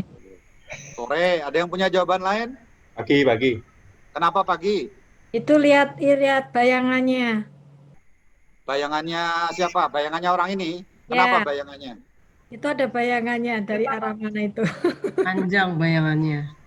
Benar kalau panjang. Kalau siang kan dia di bawah itu bayangannya. Nah, bayangan paling pendek jam 12 siang ya. Paling panjang tuh kalau pagi kan. Atau sore sekalian gitu. Nah, bayangan itu panjangnya sama dengan objek sesungguhnya jam berapa? Jam 9. Jam 9, benar, jam 9. Nah, bayangan ini lebih pendek atau sama atau lebih panjang?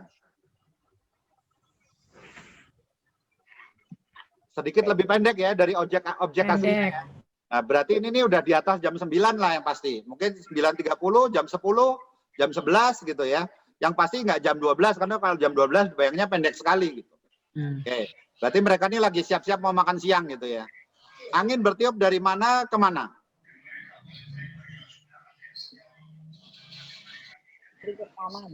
Arah mata angin nih, bukan dari kiri ke kanan, tapi utara, selatan, barat, timur. Barat. Barat.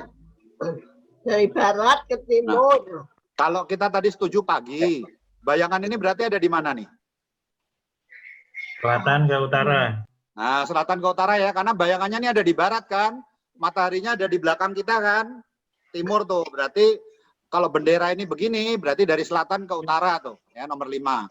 Kemana Alex pergi? WC. WC. Ada yang punya jawaban kemana Alex pergi? Cari kupu-kupu. Kupu-kupu ya. Di sini Alex tangkap kupu-kupu. Kenapa bisa begitu? Oh, ada apanya itu? Nah, kenapa Alex bukan ini gitu? Waktu istirahat. Nah, kita lihat nih. Tas ini ada tulisan C-nya kan? Nah, di sini piket ada nama Colin. Berarti orang ini namanya Colin ya. Masa orang buka tasnya orang lain kan enggak lah ya. Kemudian kita lihat di sini inisialnya J. Di sini ada James. Ada tripod. Nah, ini ada orang lagi motret-motret. Ya mungkin ini James lah ya. Sedangkan yang piket ini sekarang yang lagi masak kan piket ya. Berarti Peter nih yang piket ya kan. Nah, berarti yang nangkep kupu-kupu ini Alex gitu kan. Kemana Alex pergi ya Alex nangkep kupu-kupu gitu.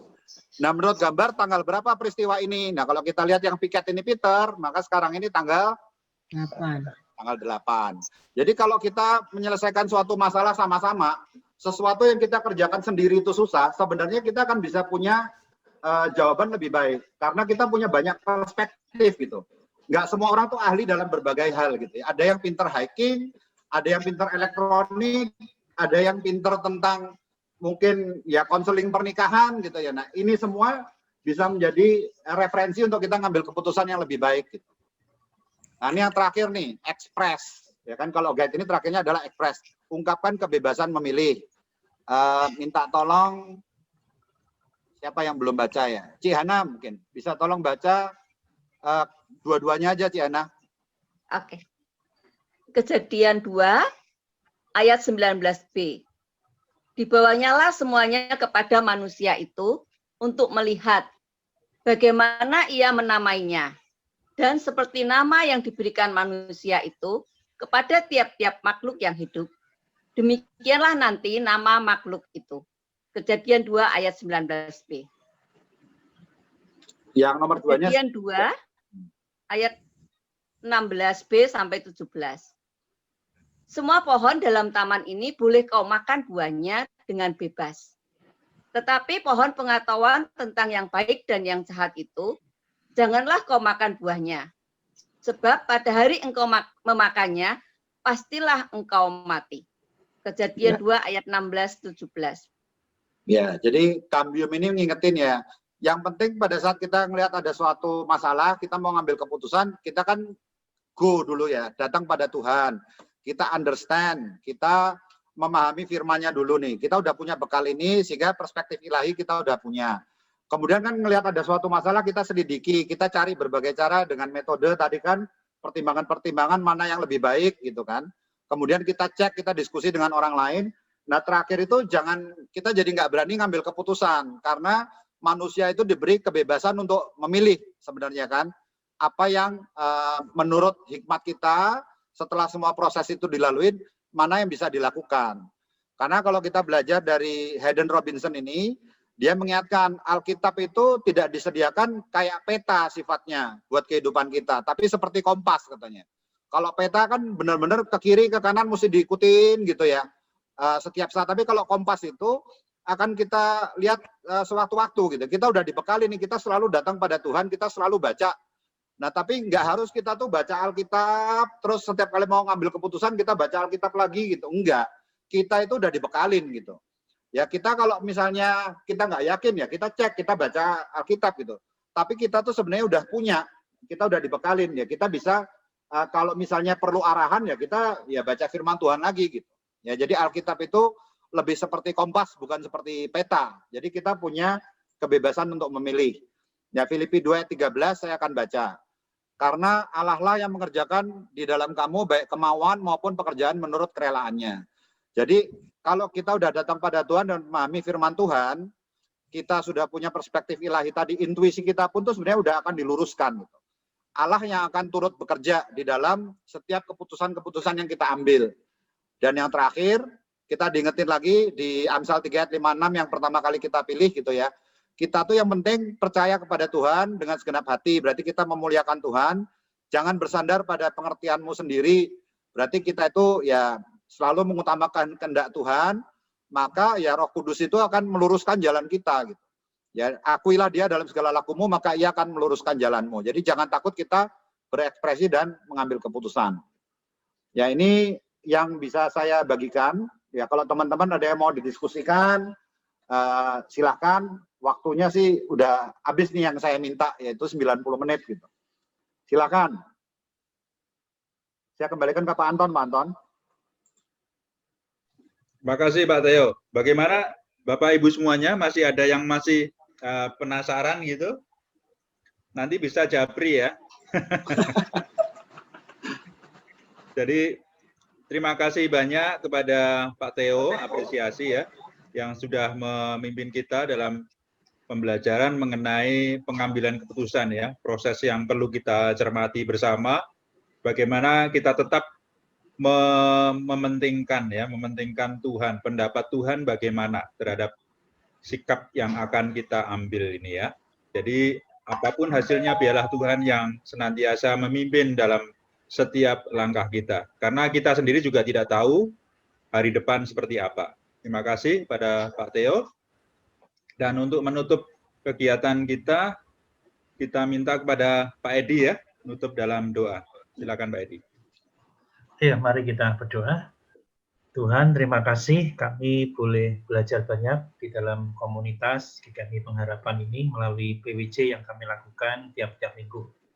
Kiranya Engkau memberkati kami semakin mengerti bagaimana kami bertumbuh di dalam pengambilan keputusan. Terima kasih untuk Pak Theo yang sudah menolong kami, menjabarkannya materi ini dengan sangat baik. Kiranya Engkau terus memberkati Pak Theo dalam segala pelayanan, pekerjaan, dan keluarga. Terima kasih Tuhan. Di dalam namamu Yesus Kristus kami berdoa. Amin.